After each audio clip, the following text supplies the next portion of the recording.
What's going on, guys? My name is Citizen Nuketown, and welcome back to another gameplay commentary from me here today. And what you guys are watching is a 23-1 in 6 rounds using the Moore sniper rifle. I'm just using the thermal on it, and I'm not using any secondaries, overkill primaries, any sort of punches, picking up weapons, or anything like that. It's all sniper kills and killstreak kills, so hopefully you guys do enjoy that. But I want to talk to you guys about sniping, as I feel like I do every year, but in this game, sniping can be a little bit confusing on picking out the best classes, and I just want to talk about everything that has to do with sniping, search, and destroy, so you guys get better at it and have a little bit more fun, because it is something that is very fun to do. So let's kind of get started.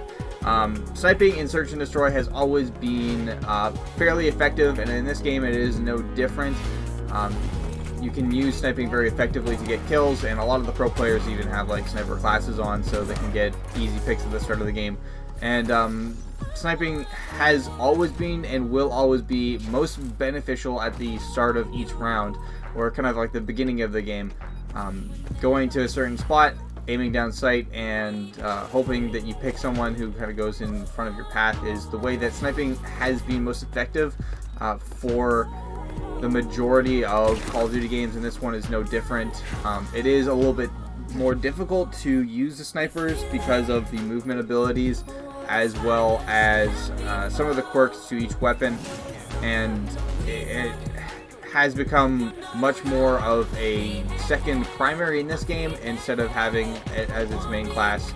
So these sniper rifles have only like limited use being of effectiveness in like the beginning of the round, so having a strong secondary or a strong overkill primary is very effective. And in this game, the secondaries are really weak. The RW1 is decent, but it has a lot of issues with getting consistency, so I highly just recommend, if you are going to snipe, you use overkill and put on something that contrasts the range, such as a shotgun like the Bulldog or TAC-19, or a submachine gun like the ASM-1, KF-5, etc.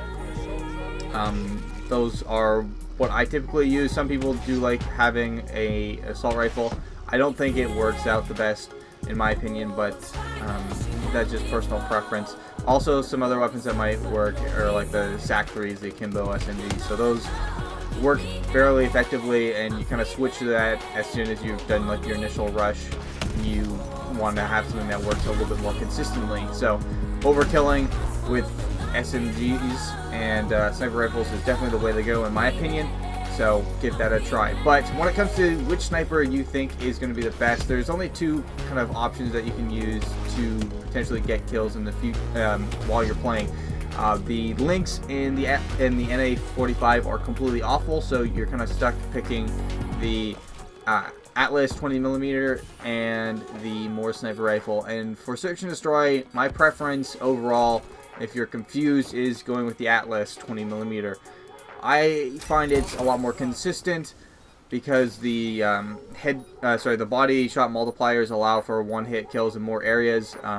The Moore's is just like the head, upper chest, and abdomen, where the Atlas 20mm has all those areas, including the arms, not including the hands, and the upper thighs. So it's a lot more consistent, especially if you're shooting someone in the side and it happens just to hit their arm instead of their kind of chest, torso area. You will still get a kill. So that's just kind of my personal preference, and I think it's a very good option to just pick on the Atlas 20mm as well.